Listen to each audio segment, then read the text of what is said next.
Nós estamos voltando para a nossa série de mensagens, Caminhando com a Nuvem, e nós estamos mergulhando em Mateus 5, 6 e 7, tá bom?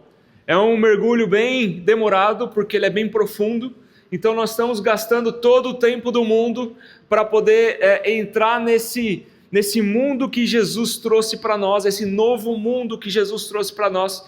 Mateus 5, 6 e 7 nada mais é do que a declaração da constituição do reino de Deus para todos aqueles que são filhos de Deus. Por isso que nós estamos com 75 dias de igreja hoje, tá bom? 75 dias.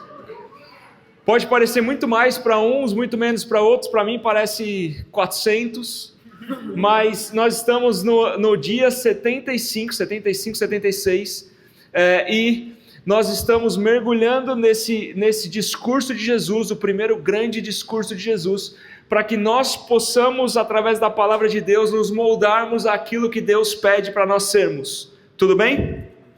E hoje é um assunto delicado e é um assunto que machuca, que dói, que ao mesmo tempo é um assunto que nos ajuda, nos transforma, e ainda assim é um assunto que é muito profundo, então a gente vai tentar ir na profundidade que a gente consegue no tempo que a gente tem, tá bom? Eu queria ler com vocês Mateus 5, 43 a 48. Vocês ouviram o que foi dito: ame ao seu próximo e odeie o seu inimigo. Mas eu digo: amem os seus inimigos e orem por aqueles que perseguem vocês, para que vocês venham a ser filhos do Pai que está nos céus. Porque Ele faz raiar o sol sobre os maus e bons, e derrama chuva sobre justos e injustos. Portanto, se vocês amarem aqueles que os amam, que recompensas eternas receberão? Até os publicanos fazem isso. E se saudarem apenas os seus irmãos, o que farão demais? Até os gentios agem assim. Portanto, vocês devem ser perfeitos, como é perfeito o Pai Celestial de vocês.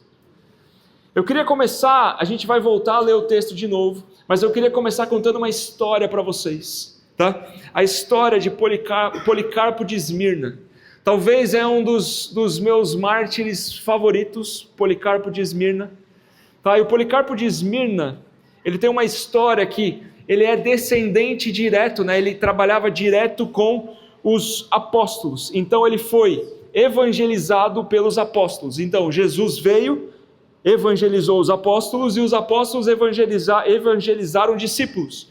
E Policarpo de Esmirna era um desses discípulos que foram evangelizados diretamente pelos apóstolos. Então eles estavam muito perto da fonte, que é Jesus. E ele viveu entre o século I e século II, ele morre no século II. E Policarpo de Esmirna, ele tem uma história muito interessante, porque ele tinha 86 anos quando ele morre. O imperador, ele traz uma lei nova naquele tempo, que já existia antes, depois ela foi quebrada por conta do cristianismo sendo altamente influenciado e altamente colonizado lá por toda a região. Esmirna era a Turquia, tá? A Turquia de hoje era Esmirna, parte da Turquia. Então Policarpo, ele era um bispo na Turquia, e ele, evangelizado pelos apóstolos, sempre viveu uma vida justa e correta perante Deus. Quando vem uma nova lei do imperador e fala o seguinte: agora todos vão precisar acender incenso para o imperador. Não importa se você vai acender incenso para Jesus, você vai acender incenso para Jesus e para o imperador, e toda vez que você falar que Jesus é rei, ou que Jesus é Deus, você também vai ter que falar que o imperador é Deus. Policarpo de Esmirna, ele fica totalmente revoltado com essa situação, e ele fala abertamente para todos que não vai fazer isso, porque isso é algo que, pela palavra de Deus, é uma coisa que não pode ser feita. Então Policarpo de Esmirna é firme em relação a isso, mesmo com seus 86 anos, altamente respeitado em toda a sociedade, porque ele era bispo há pelo menos 40 anos naquele lugar, e ele fala que não vai se dobrar ao imperador. E quando ele fala isso, ele sabe que ele vai ser preso. Oficiais são levados para a casa dele para prendê-lo.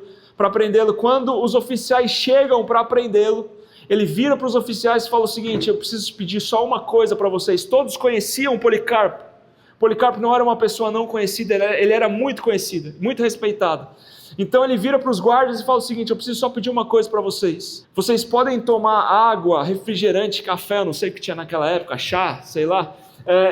Vocês podem ficar tomando aqui por alguns minutos, enquanto eu me retiro para orar pela última vez no meu quarto. Porque eu preciso orar pelos cristãos que estão vivos, pelos cristãos que ainda vão nascer, e eu preciso orar por vocês que vão me matar. Então ele se retira por 2 horas, ele ora 2 horas, isso é relato verídico, histórico, contado em livros, e ele ora em voz alta por todos e para tudo. Os oficiais pegam ele, como ele era altamente reconhecido e ele era uma pessoa influente na sociedade, os oficiais prendem ele, levam ele para um centro onde ele ia ser queimado, porque todos aqueles que não cumpriam o que o imperador falou ia ser queimado. E quando levam ele, a chama está acesa, a tocha está acesa lá, o churrasco está quase pronto, né, para ser começado a ser feito com o corpo de Policarpo. E daí os oficiais viram para ele e falam o seguinte: cara, você só precisa falar que o imperador é Deus. É só você fazer isso que você vive. E daí ele dá uma das frases, que é uma das frases mais importantes da vida dele, né? uma das frases mais reconhecidas, que ele vira e fala o seguinte: há 86 anos eu sirvo o meu rei. Ele nunca me fez mal algum, como que eu posso negá-lo? Como que eu posso fazer algo diferente do que está escrito na palavra de Deus? Se vocês querem me queimar, me queimem, mas fiquem na certeza de que o fogo, que é o fogo consumidor, que realmente vai matar alguém, é o fogo que vai vir quando matar todos vocês que não reconhecem Jesus como único Senhor e Salvador. Ele fala isso na frente de todos, todos se revoltam, matem ele, ele vira e fala, né, aquela mesma frase que tanto Jesus falou, quanto os grandes mártires falam, Estevão fala isso também: Pai, perdoa, eles não sabem o que estão fazendo.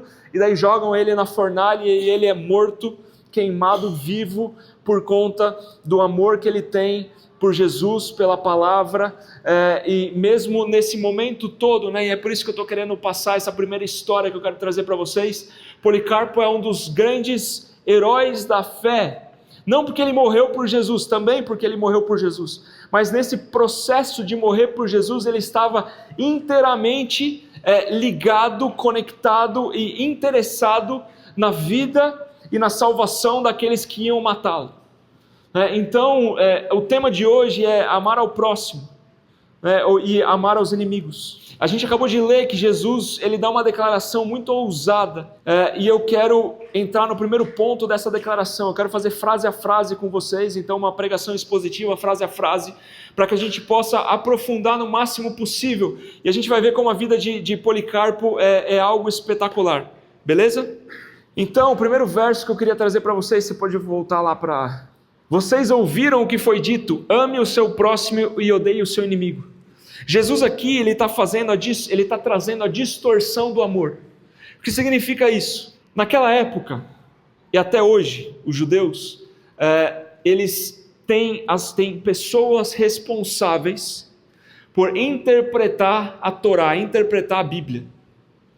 Tá? Essas pessoas responsáveis por interpretar a Bíblia, elas acreditavam que, o judaísmo, ele nasce com uma crença de que Deus deu para Moisés parte da sua palavra na Bíblia e parte da sua palavra de forma oral. Então o dever de Moisés era passar a parte escrita e passar a parte falada para todo mundo. E a partir do momento que acontece isso, o que foi feito? Todo mundo que chegava, todo grande judeu que era estudioso, estudado e que interpretava a Torá, falava que Moisés falou alguma coisa para tentar justificar o que ele estava querendo colocar como um ponto importante da doutrina judaica. Vocês estão comigo? Nada muito diferente do que nós vivemos como cristianismo, como o evangelicalismo do século 21. O que eu quero dizer com isso? Antigamente existiam pessoas que eram responsáveis por interpretar a Torá. E essas pessoas, elas colocavam uma interpretação na Torá e todo mundo aceitava essa interpretação como se fosse a parte que Deus falou. Então, por isso que Jesus começa o versículo falando o seguinte: vocês ouviram o que foi dito. O que ele está falando é o seguinte: alguém, um cara muito importante judeu, falou que nós precisamos amar o próximo e nós temos que odiar os inimigos. Foi uma interpretação errônea da palavra de Deus. Foi uma interpretação errada da palavra de Deus, muito provavelmente para que interesses próprios pudessem ser feitos por essa interpretação.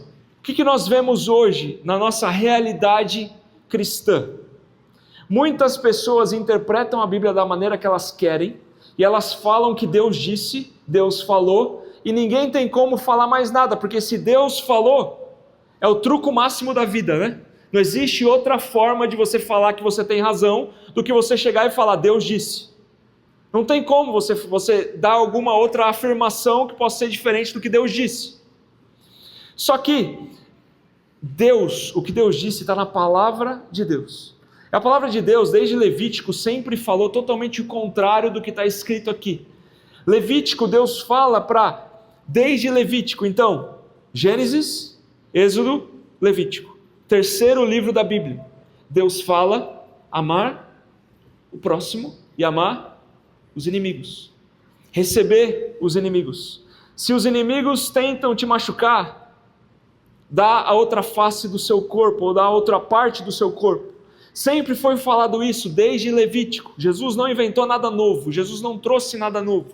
Jesus trouxe o que Deus disse lá atrás novamente. Então, quando Jesus vira e fala, vocês ouviram o que foi dito? Ele está confrontando a religiosidade daquela época, e ele está falando o seguinte: existem pessoas que estão trazendo interpretações erradas para que o povo possa fazer algo que não foi aquilo que eu disse para fazer desde o começo. Então a primeira ação prática que nós temos que fazer quando a gente vê Jesus falando isso, confrontando o sistema religioso, a primeira coisa que nós temos que fazer conosco mesmo é deixar com que o Espírito Santo confronte o sistema religioso que foi criado na nossa cabeça, no nosso coração, por conta de todo esse tempo de evangelismo e de cristianismo que nós temos. Eu não estou falando que está tudo errado, tá bom? Eu não estou falando aqui para a gente destruir tudo. Eu estou falando o que é religiosidade e o que é Bíblia. Isso nós temos que compreender muito claramente na nossa cabeça. Tem certas coisas que foram faladas para nós, que estão na Bíblia, que não estão na Bíblia.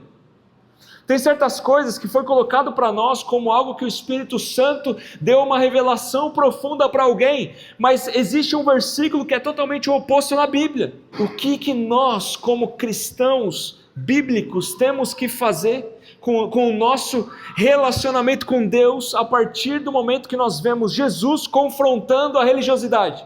Confrontar a nossa religiosidade também. Isso precisa ser um ato diário das nossas vidas. Eu sei que tem muito ensinamento muito bom que foi dado a nós, glória a Deus por isso. Deus foi muito bom de sempre levantar pessoas incríveis para nos ensinar sobre a palavra de Deus. Só que ao mesmo tempo, pessoas se levantaram para deturpar a palavra de Deus, para falar coisas para nós que não existe de verdade, somente para que nós tenhamos, ou para que nós façamos aquilo que elas querem. Nós precisamos saber o que está na Bíblia e o que não está na Bíblia. Nós precisamos saber o que é a interpretação realmente vinda da palavra de Deus e o que que veio de um homem ou de uma mulher que interpretou a Bíblia. Por quê? Porque a nossa salvação depende disso. Nós servimos ao Deus da palavra de Deus. Muitas vezes, por conta do que as pessoas falam para nós acabamos criando outro Deus que não é Deus na nossa cabeça. E o que Jesus está tentando fazer aqui é o seguinte: ele está tentando quebrar esse Deus que foi criado na cabeça dos judeus, de que eles viviam em uma bolha que só os judeus eram amados por Deus, que só os judeus era o que importava para Deus, só os judeus eram a razão do sorrir diário de Deus. Jesus ele estava querendo quebrar essa religiosidade para que ele pudesse um dia nos encontrar. E o nosso papel como cristão é continuar quebrando religiosidades para que nós possamos amar a todos. Porque existe uma diferença muito grande, existe uma distorção no amor muito grande. Porque o mundo fala para nós que nós temos que amar quem nos ama. E nós temos que odiar quem nos odeia. Só que não nessa palavra, porque essa palavra é muito forte. Mas o mundo fala o seguinte para nós: ame quem te valoriza. Quem não te valoriza, esquece. Daí fica mais suave. Mas a gente está caindo no mesmo erro que os judeus caíram há 2000 anos atrás, que Jesus estava tentando trazer a verdade bíblica. Nós só nos importamos e nós só amamos aqueles que concordam conosco. Nós só amamos e nós só nos importamos com aqueles que nós nos identificamos por algum aspecto cultural, social, e nós acabamos criando clubes, não amor bíblico. Por isso que nós precisamos diariamente sermos confrontados pela palavra de Deus, porque o amor, ele não escolhe público. O amor que nós temos que dar é para todos. E daí o que nós precisamos fazer, que nós vamos fazer daqui a pouco, é definir o que é amor, porque é uma outra parada que é totalmente diferente a definição do amor bíblico do amor do mundo. Mas antes da gente entrar nisso, o que Jesus está fazendo é o seguinte: Jesus ele está, e o que eu acho mais incrível aqui é o seguinte: vocês ouviram o que foi dito, ame o seu próximo e odeie o seu inimigo. Todos que Jesus estava falando odiavam os seus inimigos. E não é igual nós aqui, que os nossos inimigos é alguém que não concorda conosco. Os nossos inimigos é alguém que está devendo um dinheiro para a gente. Naquela época, os inimigos eram os árabes que estavam tentando matar a cada esquina judeu que passava de um lado para o outro. Os inimigos eram os romanos que faziam você tropeçar e cair de cara no chão e falavam o seguinte: ó, você perdeu a bênção do seu Deus, porque você caiu de cara do chão para mim. E daí ia lá e açoitava todo mundo. Naquela época, amar os inimigos, se a gente pudesse fazer uma comparação, era muito mais complicado. Por quê? Porque os inimigos maltratavam fisicamente, assim, de uma forma absurda. Provavelmente, um cristão vivo, existiam pelo menos 5, 6 cristãos da mesma família que foram mortos por um cara que estava do lado dele. Então, o que Jesus está fazendo aqui, ele começa a redefinir o que é amor bíblico para as pessoas. Ele começa a trazer a origem do amor bíblico para as pessoas. Eu queria que vocês abrissem comigo Provérbios 25, 21. Se o seu inimigo tiver fome, dá-lhe de comer. Se tiver sede, dá-lhe de beber. Fazendo isso, você amontoará brasas vivas sobre a cabeça dele, e o Senhor recompensará você. Agostinho de Hipona fala para nós o seguinte: que homens com amores desordenados se transformam em homens desordenados. O que Agostinho fala e o que Jesus está falando agora é o seguinte: nós precisamos reordenar o amor nas nossas vidas. E é a parte mais importante, por quê? Porque Deus é amor. Deus é amor. Então, se nós não fomos como parecidos com Deus, e a gente vê aqui nesse versículo, a gente já vai entrar nisso, nós não somos parte em quem Deus é. Então, se nós não realinharmos o nosso amor dentro de nós, nós não conseguiremos amar os inimigos. Nós não conseguiremos dar de beber e de comer. Por que eu quis ler esse versículo? Qual que é a definição do amor bíblico? A definição do amor bíblico é você olhar o próximo, olhar o seu inimigo, olhar o outro, com o olhar que Deus olha para ele. Esse é o amor bíblico. O amor bíblico é eu olhar para o próximo de tal maneira que eu ajude-o a cumprir o que está escrito na Bíblia. Nós caminhemos juntos para cumprir o que está escrito na Bíblia, porque a palavra fala, Jesus fala: se você me ama, obedece os meus mandamentos. Obediência é o ato que mostra se nós amamos ou não. Então qual que é o nosso papel como cristão e o que é o amor bíblico, o amor cristão? Nós nos importarmos tanto com o próximo, não importa se é amigo ou inimigo, que o nosso maior desejo é que ele encontre Cristo. Por isso que Policarpo é uma história tão espetacular, porque nos momentos onde ele poderia, porque se eu estivesse no lugar de Policarpo, provavelmente eu tentaria fugir, eu tentaria me esconder, eu tentaria bater, eu tentaria me armar, eu tentaria fazer qualquer coisa para não ser preso, com a desculpa de que eu só estou adorando a Deus e eu vou tentar fazer o máximo possível para continuar vivo, porque eu quero continuar servindo a Deus. A minha desculpa até seria nobre, mas não está na palavra de Deus. Policarpo faz o que todos nós devemos fazer nas maiores dificuldades da nossa vida. Separa o tempo de oração. Entrega a sua vida para Cristo. Cristo faz o que você precisar fazer. Se você tiver que me livrar, me livra. Se você tiver que me encontrar agora, me encontre. Eu só quero continuar fazendo a sua vontade. E eu só quero que os outros sintam o amor de Deus e vivam o amor de Deus, compreendam e conheçam a Cristo da maneira como eu conheço. Não importa se vão me matar, se vão me expulsar, se vão me tirar do lugar, não importa. O nosso papel como cristão é continuar batendo forte na palavra de Deus e naquilo que Deus fala, não importa se nós somos expulsos de lugares, se nós somos expulsos de sinagogas, como a palavra fala. João 16, 1, Jesus começa esse aqui é o primeiro grande discurso de Jesus, o último grande discurso de Jesus, João 16, ele estava para ser morto, quinta-feira, Jesus falando com os seus discípulos, Jesus vira João 16, 1 a 4, fala o seguinte: vocês serão expulsos da sinagoga por minha causa, mas não temam.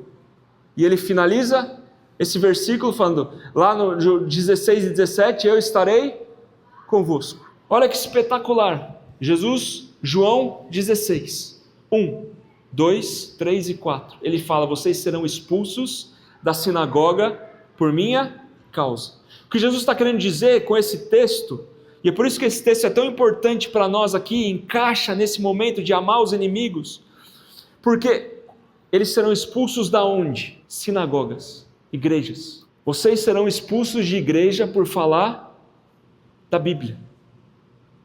Mas continuem amando os seus inimigos. João Cristóstomo, que é um outro grande, um pai da igreja, ele fala para nós o seguinte: nada endurece tanto o coração quanto acreditar que o seu ódio é justo. Nada endurece tanto o coração quanto acreditar que o seu ódio é justo. Tem muita gente que nós temos ódio, e nós acreditamos que a partir do nosso ódio sendo justo pela perspectiva humana, nós podemos continuar tendo ódio das pessoas. Então, e aqui eu não estou falando qualquer um, estou falando, tem gente que foi abusado, tem gente que foi realmente maltratado na vida. Na nossa percepção humana, nós podemos ter ódio, mas na percepção de Deus, nós precisamos amar. Por isso que é tão difícil seguir o evangelho de verdade. E é por isso que nós seremos expulsos das igrejas, sinagogas, por isso que nós seremos levados para a morte. Por quê? Porque são palavras confrontadoras que confrontam o ego e o coração humano de tal maneira que nos fazem nos tornar odiados pelos outros. Não é fácil ser cristão. E a palavra nunca falou que seria fácil. A palavra fala só que a partir do momento que nós somos cristãos de verdade, e a gente acabou de ler lá em Provérbios, nós teremos recompensas por ser cristão. Esse é o grande objetivo da vida. Ser o mais cristão possível para que nós possamos ter o quê? Cristo como nossa maior recompensa. O amor seletivo, ele acontece quando a gente fala, eu amo quem concorda comigo. O amor seletivo acontece quando nós falamos, eu amo quem me trata bem. O amor seletivo acontece quando eu falo, eu amo quem está dentro do meu círculo. O amor bíblico fala, ama a todos. Porque se nós amamos só quem nós precisamos ou quem nos faz bem, isso não é amor bíblico, isso é ego. Porque eu só amo quem melhora o meu ego. E qual que é a aplicação para a nossa vida nesse primeiro ponto? Jesus não veio melhorar o nosso amor, a maneira que nós amamos. Jesus veio substituir, redefinir a maneira que nós amamos. Se nós vivemos um cristianismo de verdade, o nosso amor ele é totalmente restaurado à maneira como Cristo fez. Morrendo na cruz por inimigos. Todos nós éramos inimigos de Deus. Ele morre na cruz por todos nós, mesmo inimigos, amando para que nós pudéssemos estar diante de Deus. Então, o que é de novo o significado do amor bíblico? Eu não amo com sentimento. Eu amo com a preocupação ou com o desejo de que a pessoa que queira que me faça bem ou mal encontre Cristo. A justiça pelos atos que essa pessoa cometeu vai ser feita por Deus. Deus um dia vai vingar toda a injustiça desse mundo. O meu papel não é ser juiz, o meu papel é amar.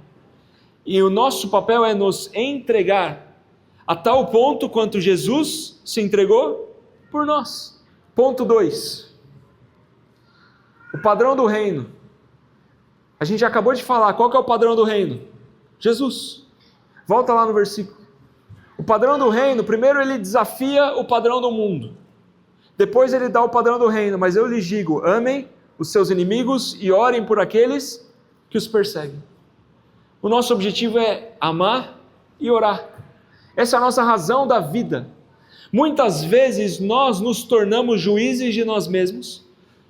Só que isso não é um papel, ou isso não é uma diretiva, ou isso não é uma identidade de um filho de Deus. A identidade do filho de Deus é amar.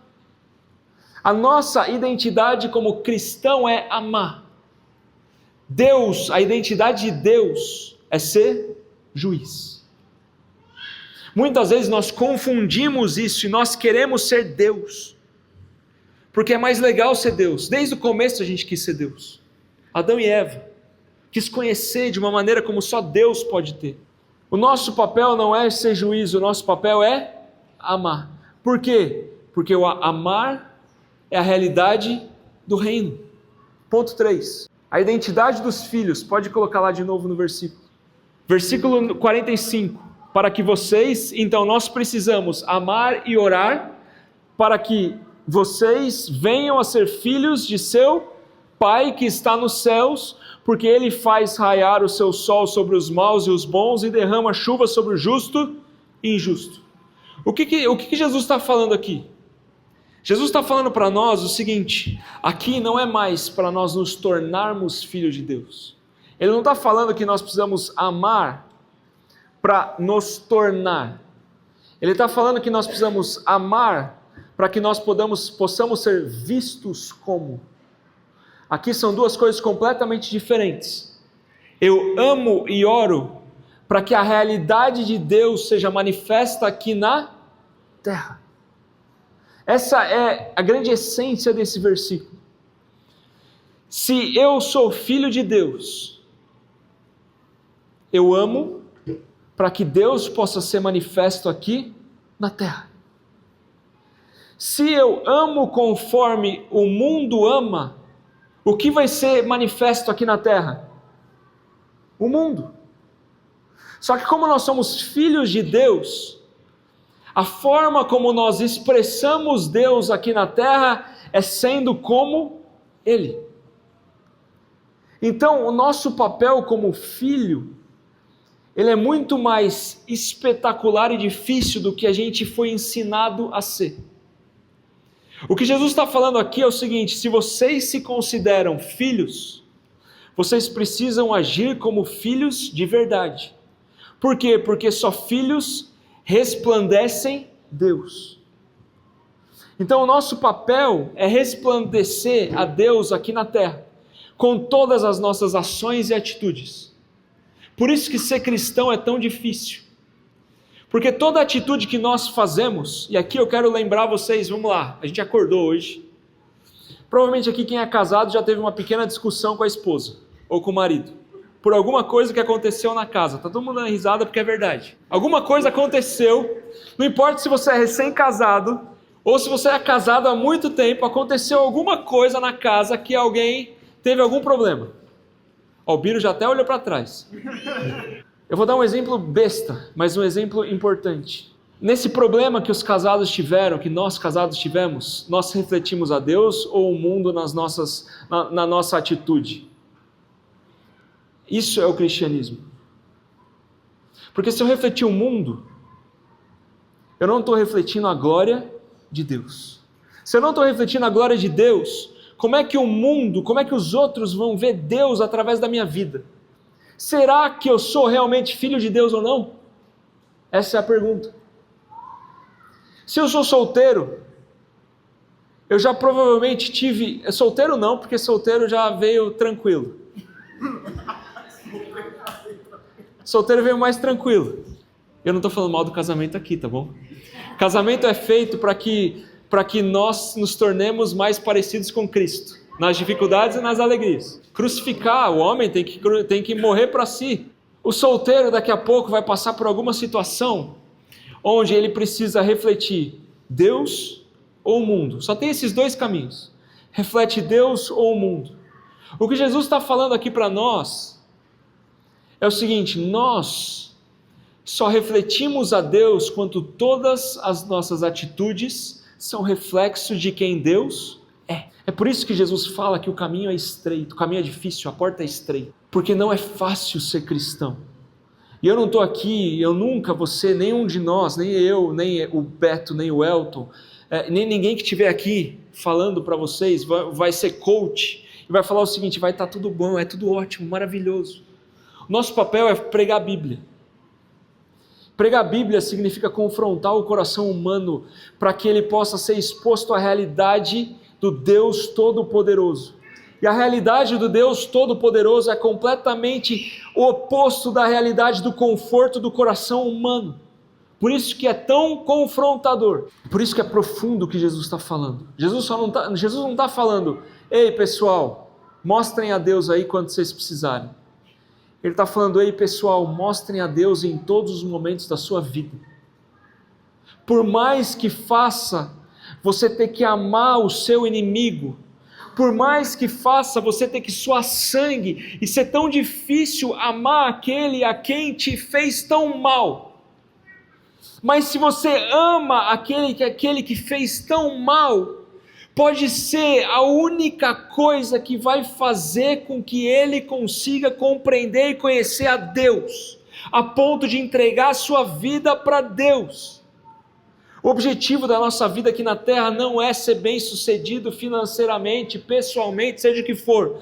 O nosso papel aqui na terra é refletir Cristo, para que outros vejam e compreendam quem Cristo é e se tornem para Ele, para que nós vejamos o céu cheios de filhos e filhas de Deus.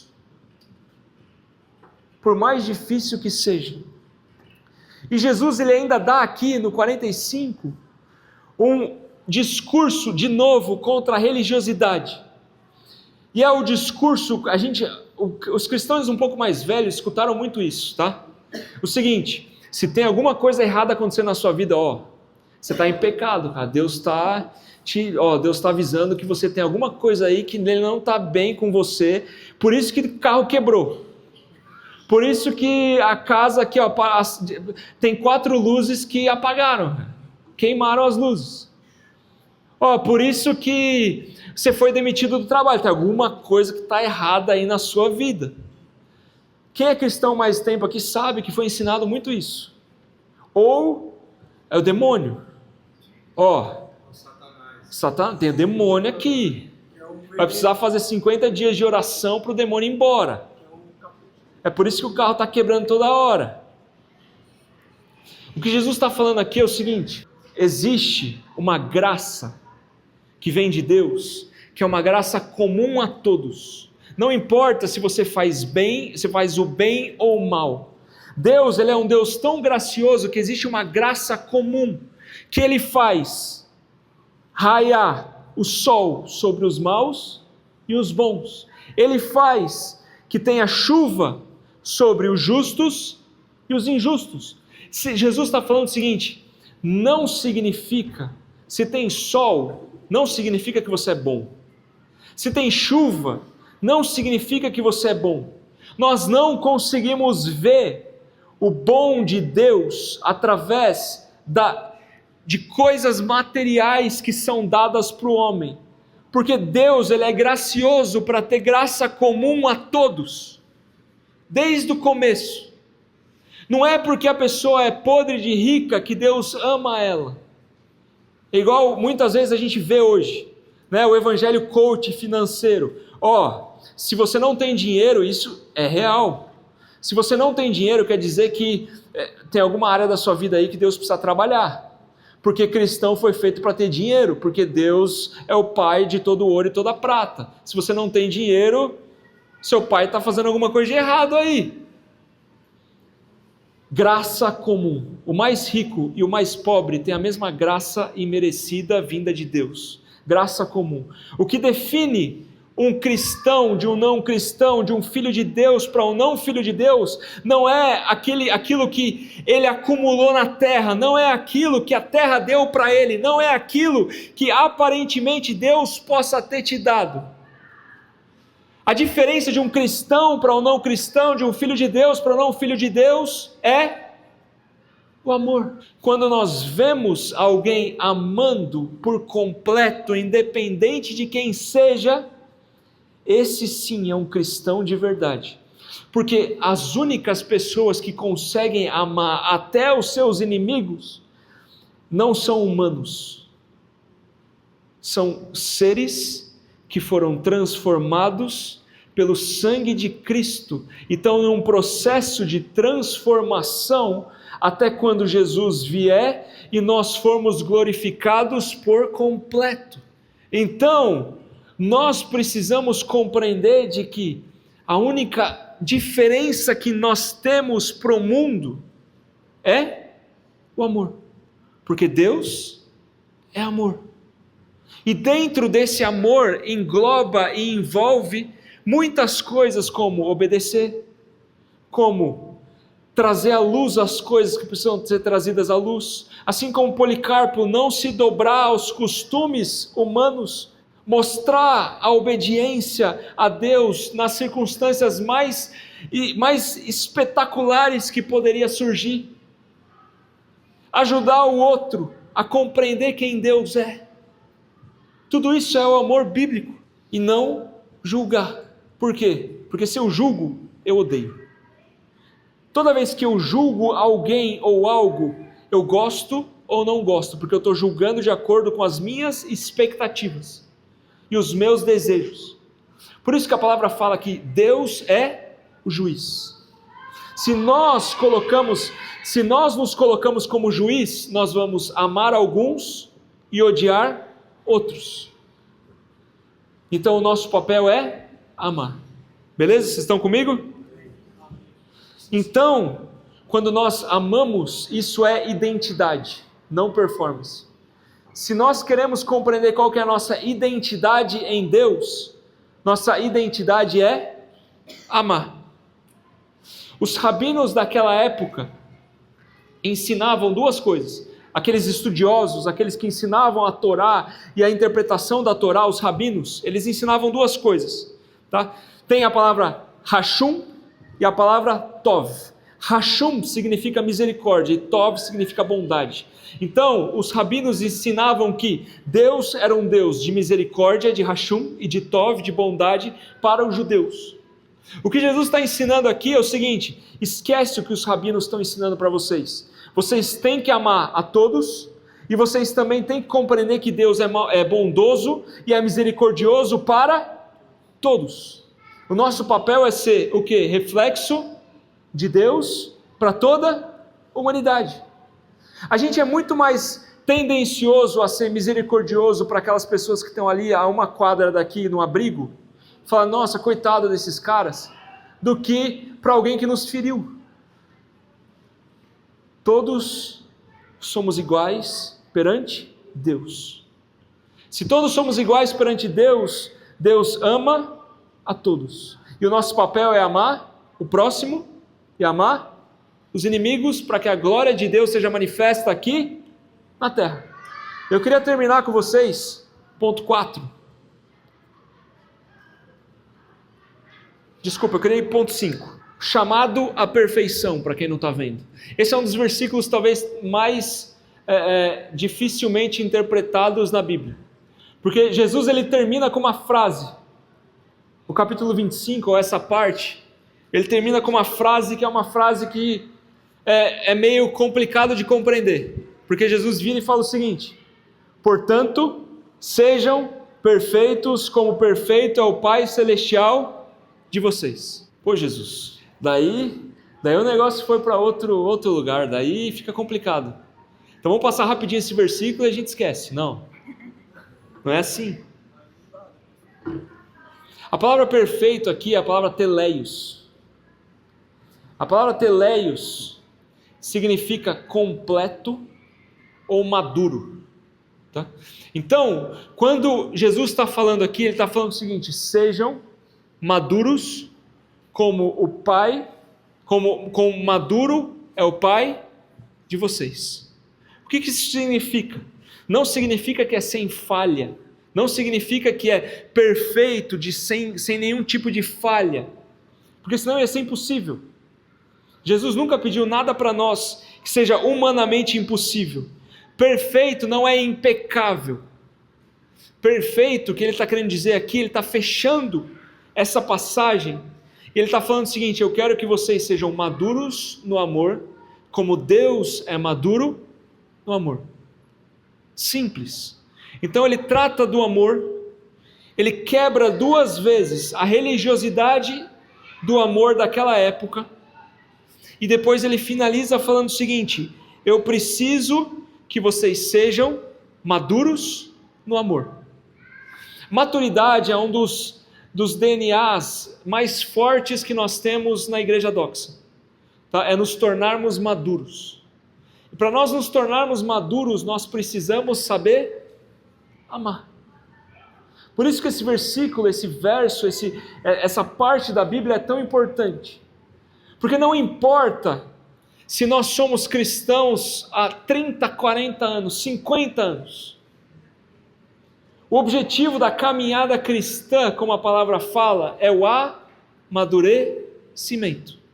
Se nós estamos há 50 anos e nós continuamos sendo criancinhas na fé, significa que o nosso cristianismo foi em vão. Paulo fala, tem uma hora para certas pessoas que nós temos que dar alimentos não sólidos. Por quê? Porque o organismo do cristão imaturo não consegue digerir uma proteína.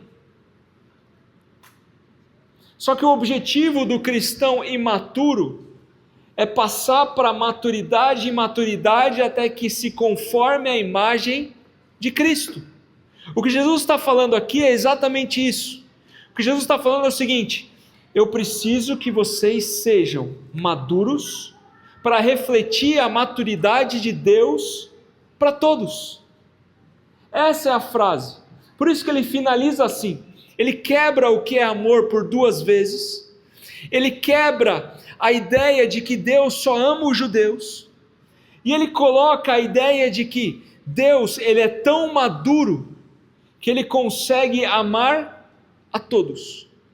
Se nós queremos trilhar o caminho do cristianismo de verdade, nós precisamos chegar à maturidade de Deus, amando todos, como Deus ama. A maturidade espiritual, e muitas vezes a gente também foi ensinada a isso. Nossa, como essa pessoa é madura, olha só, ela ora em línguas. Olha só como essa pessoa ela é madura, ela ora e tem uma pessoa que é curada. Olha só como ela é uma pessoa madura, agora ela já pode dar aula sobre isso. Nós invertemos a maneira de ver a maturidade, nós colocamos para dentro das igrejas a maneira de ver maturidade pelos olhos humanos. Só que a maneira de ver maturidade tem que ser dentro da igreja pelos olhos de Deus.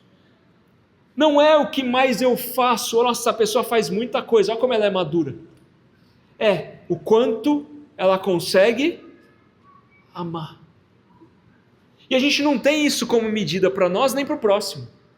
A gente perdeu esse processo. A gente perdeu esse senso de comparação. A gente perdeu esse termômetro. A gente olha para as pessoas falando, caramba, olha só, a pessoa chegou 8 da manhã, todo culto. Essa pessoa aí, ela é legal, hein? Olha só como ela é boa. Essa é cristã de verdade. Olha como ela lê a Bíblia. Olha só como ela ora em línguas. Olha só como ela faz as coisas. E Jesus está falando completamente o oposto. Jesus está falando, a maturidade vem do amor. Então, se nós queremos olhar pessoas como inspirações para a nossa vida, não é quem ora mais. Embora orar seja muito importante, eu não estou falando que orar não é importante. O que eu estou querendo dizer é o seguinte, orar é um reflexo do amor que eu tenho pelos outros. Eu conheci pessoas, ao longo da minha caminhada cristã de muito tempo, que eram vistas como pessoas que oravam muito. E daí eu fui orar com essas pessoas, e essas pessoas oravam para que os outros tivessem coisas. Isso não é orar muito. Isso é desejar muito. Orar muito é o que Policarpo fez. Deus, fortalece os cristãos que estão vivos, que vão ver minha morte. Deus, fortalece os cristãos que ainda não chegaram. Deus, mais importante, faça com quem for me matar, veja a Cristo. Isso é o reflexo da maturidade. O mundo ama por interesse. A igreja ou a religião ama por conveniência. Eu amo aqueles que servem mais. Eu amo aqueles que dedicam mais a sua vida para construir uma coisa que eu quero. Só que o reino de Deus ama por natureza. O reino de Deus ama aqueles que servem e o que não servem. Aqueles que estão aqui e aqueles que não estão aqui. Aqueles que nos fizeram mal e nos fizeram bem. Essa é a realidade do reino de Deus. Eu queria finalizar com uma outra história. Agora a gente vai para 1950. Tá? A gente começou em 130, 122 e a gente vai para 1950. Jim Elliot. Jim Elliot também é um dos outros grandes mártires da história da igreja. Por quê? Porque Jim Elliot, década de 50, ele e mais alguns missionários, eles refletiram muito sobre até que o mundo todo ouça. A gente até cantou isso hoje, né? E ele vira e eles, seus amigos, né, aqueles caras mais malucos, acharam no globo uma tribo onde era totalmente isolada da humanidade, do resto do mundo. E eles não conheciam a Deus. Eles eram considerados, né, a tribo de Oaorani, no Equador, eram considerados uma das tribos mais perigosas que existiam. Eles não deixavam nenhuma tribo se aproximar deles porque eles não queriam perder a cultura que eles tinham. Então todo mundo que se aproximava eles matavam.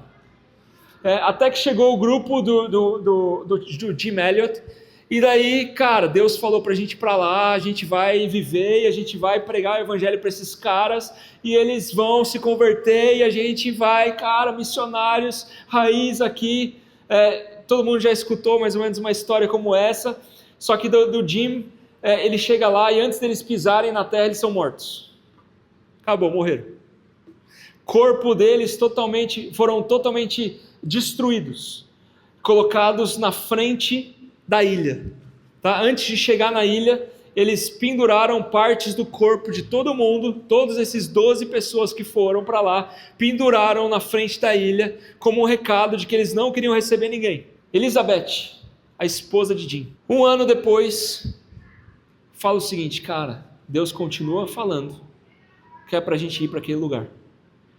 Só que agora é para ir para aquele lugar porque, cara, Deus continua incomodando, que é para orar. Ela passou 1 ano inteiro triste, passando pelo processo de luto dela pelo marido, e ao mesmo tempo orando por aqueles que mataram os seus maridos, o seu marido.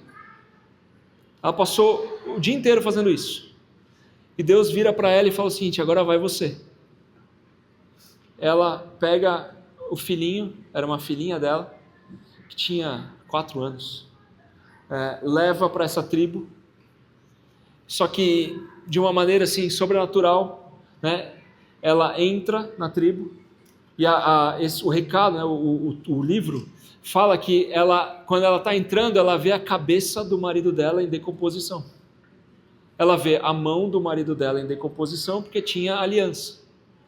Ela entra naquele lugar orando e algo milagroso acontece, que a tribo aceitou ela como uma pessoa que pudesse morar lá.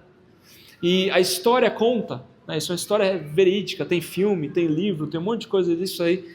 A história conta de que ela viveu com quem matou o marido dela. Uma das pessoas que matou o marido dela criou a filha dela. E o processo de vida dela foi evangelizar essa tribo. E essa tribo passou de uma das tribos mais perigosas para uma tribo que praticamente 80 e poucos % das pessoas eram cristãs. Por quê? Porque eles falaram para ela: é impossível você fazer o que você fez. É impossível nós matarmos o seu marido como nós matamos e você voltar para cá para tentar falar desse Deus que o seu marido tentou falar para a gente. Esse Deus só pode ser verdade. A história dela resume o que a gente está tentando falar aqui. Por isso que eu quis contar para vocês. Quando nós amamos os nossos inimigos, como Jesus nos amou, a única coisa que aparece é Deus. Deus aparece. Deus aparece na situação, Deus aparece na dificuldade, Deus aparece no problema, Deus aparece em qualquer lugar. Por quê? Porque é impossível alguém que não esteja com Deus amar o inimigo como Deus pede para nós. Então eu queria finalizar com a parte prática disso tudo. O que é? Enquanto a Rafa está tocando uma musiquinha aqui, eu queria que todo mundo fechasse os olhos. Sabe, o Evangelho não nos chama por uma justiça emocional. O Evangelho nos chama por uma semelhança divina. O Evangelho não nos chama por uma justiça emocional. O Evangelho nos chama por uma semelhança divina. O nosso papel é sermos semelhantes a Deus. É difícil? É difícil. Não é fácil, nunca vai ser fácil. O nosso processo tem que ser: para quem são nossos inimigos hoje? Com os olhos fechados, comece a pensar quem são os seus inimigos. Às vezes o nosso inimigo é nós mesmos. Às vezes o nosso maior inimigo é Deus. Às vezes o nosso inimigo é aquele que nos fez mal por alguma coisa. Quem que nos feriu? Às vezes é uma expectativa. Às vezes é uma situação. Mas o nosso processo como cristianismo, como cristão, é se tornar maduro. E a maturidade requer, quem é médico aqui sabe, quando uma criança amadurece, os ossos vão crescendo, a pele vai crescendo, os órgãos vão aumentando. A maturidade requer aumento. de fé e principalmente aumento de amor. Porque nós precisamos amar a todos, independente do que foi feito para nós. E agora é a hora que eu sinto que o Espírito reservou para nós talvez não seja a hora de amar, mas talvez seja a hora de simplesmente só tentar perdoar. Sabe, tentar falar para Deus assim, Deus, eu só preciso da sua ajuda, porque é difícil. Me ajuda a caminhar nesse momento difícil. Me ajuda a me tornar mais maduro, porque esse é o objetivo da vida. Eu não quero, Deus, ser um cristão imaturo. Eu não quero ser um cristão que passa ano, chega ano, vai ano, continua da mesma forma. A métrica da maturidade na palavra de Deus é o amor. Nos faz crescer nessa métrica, Deus. Todo o resto é complemento. Nos faz olhar para aquilo que realmente importa. É o amor. Nos faz, Pai, refletir o amor de Deus de tal maneira nas situações e circunstâncias da nossa vida, onde nós possamos também dar exemplos de como Deus foi glorificado e como Deus apareceu nas circunstâncias mais difíceis, mais complicadas da nossa vida. Nos ajuda, Pai, porque nós precisamos refletir a sua glória, porque essa foi a maneira que o Senhor escolheu de se mostrar na terra. Usa as nossas vidas para se mostrar. Usa, Pai, a nossa igreja, usa, Pai, cada um de nós para, Pai, se mostrar aqui na terra, para ser glorificado, engrandecido, para ser mesmo, Pai, visível aos olhos daqueles que não te compreendem, através de atitudes. Nos confronta, Pai, nos conforta, nos sacode, mas ao mesmo tempo, Pai, nos leva em seus braços, para que nós possamos ser aqueles que o Senhor nos chamou para ser. Nos faz ser, Pai, mais parecidos como Paulo, onde, Pai, a vida é Cristo e a morte é lucro. Nos faz ser mais parecidos mesmo, Pai, com Policarpo, onde, Pai, nada importa, o que importa é Cristo. Nos faz ser parecidos com, Pai, Elizabeth, que no meio da maior dificuldade da vida quis, Pai, amar como o Senhor pede para que nós amemos. Nos ajuda, Pai, em nome de Jesus.